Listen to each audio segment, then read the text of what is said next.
بسم اللہ الرحمن الرحیم۔ السلام علیکم ورحمۃ اللہ وبرکاتہ۔ میرے ایک جاننے والے عزیز ہیں اور وہ رات کو ہی میرے پاس مسجد میں تشریف لائے اور انہیں کل بحری کا مسئلہ ہے جس کو برس بھی کہا جاتا ہے، قرآن مجید فرقان حمید میں اس کو برس کہا گیا ہے، اور حضرت عیسیٰ علیہ السلام کا یہ معجزہ تھا کہ وہ برس کے مریض کو شفا یاب فرما دیتے تھے۔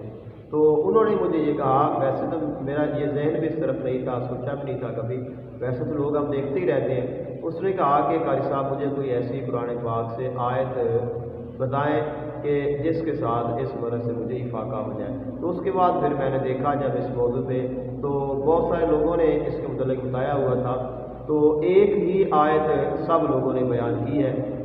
جو قرآن مجید فرقان حمید کی ہے، اور جو حضرت عیسیٰ علیہ السلام کے متعلق اللہ تعالیٰ نے قرآن مجید فرقان حمید میں ذکر فرمایا ہے کہ وَرَسُولًا إِلَىٰ بَنِي إِسْرَائِيلَ،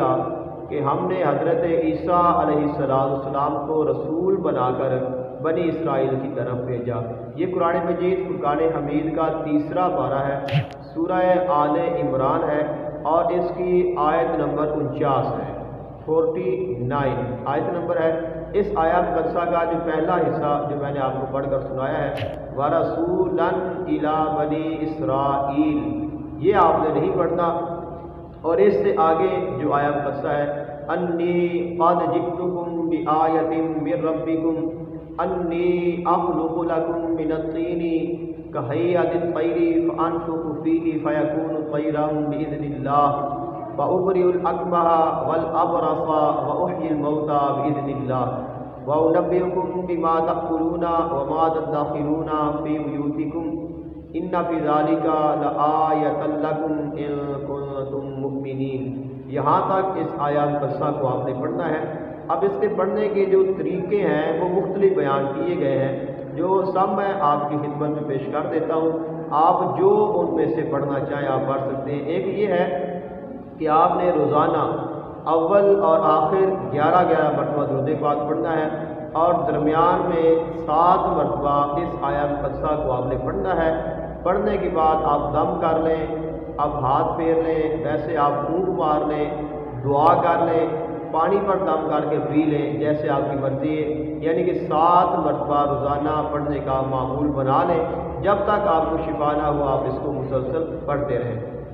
دوسرا طریقہ اس کا یہ ہے کہ ہر نماز کے بعد آپ نے اس آیات مبارکہ کو 7 مرتبہ پڑھنا ہے، یعنی کہ 5 نمازیں فرض ہیں ہم پر، تو جب آپ فرض نماز پڑھیں گے تو نماز پڑھنے کے بعد آپ نے درود پاک پہلے پڑھ لیں، پھر آپ 7 مرتبہ اسی آیات مقدسہ کو پڑھ لیں، پھر 7 مرتبہ درود پاک پڑھ لیں، اور پھر اپنے لیے اللہ تعالیٰ کی بارگاہ میں شفا کی دعا کریں۔ تو ہر نماز کے بعد آپ اس کو پڑھتے رہیں، انشاءاللہ اللہ تعالیٰ اس آیات مقدسہ کی برکت سے آپ کو شفا یاب فرمائے گا۔ جو اس کا تیسرا طریقہ ہے وہ یہ ہے کہ آپ نے پہلے درود پاک پڑھ دینا ہے، اس کے بعد آپ نے پڑھنا ہے وَرَسُولًا إِلَىٰ بَنِي إِسْرَائِيل، یہ آپ نے حصہ چھوڑ دینا ہے، آیات مقدسہ کا پہلا حصہ۔ آگے آپ نے پڑھنا ہے أَنِّي قَدْ جِئْتُكُم بِآيَةٍ مِّن رَّبِّكُمْ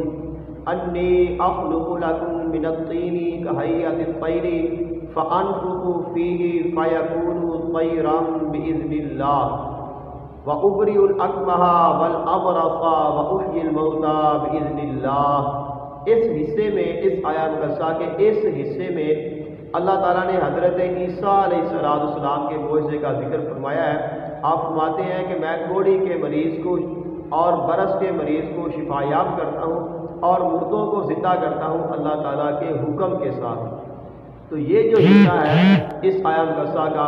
اس کو آپ نے 100 مرتبہ پڑھنا ہے۔ پچھلا حصہ پڑھتے ہیں اور پڑھ کر جب آپ یہاں پہ آئیں گے تو وَأُبْرِئُ الْأَكْمَحَ وَالْأَبْرَصَ وَأُحْيِي الْمَوْتَىٰ بِإِذْنِ اللَّهِ وَأُبْرِئُ الْأَكْمَحَ وَالْأَبْرَصَ وَأُحْيِي الْمَوْتَىٰ بِإِذْنِ اللَّهِ وَأُبْرِئُ الْأَكْمَحَ وَالْأَبْرَصَ وَأُحْيِي الْمَوْتَىٰ بِإِذْنِ اللَّهِ، ایسے آپ نے اس کو 100 مرتبہ پڑھنا ہے۔ 100 مرتبہ پڑھنے کے بعد پھر آپ اس آیت مقدسہ کا جو باقی حصہ ہے وَأُنَبِّئُكُم بِمَا تَأْكُلُونَ وَمَا تَدَّخِرُونَ فِي بُيُوتِكُمْ إِنَّ فِي ذَلِكَ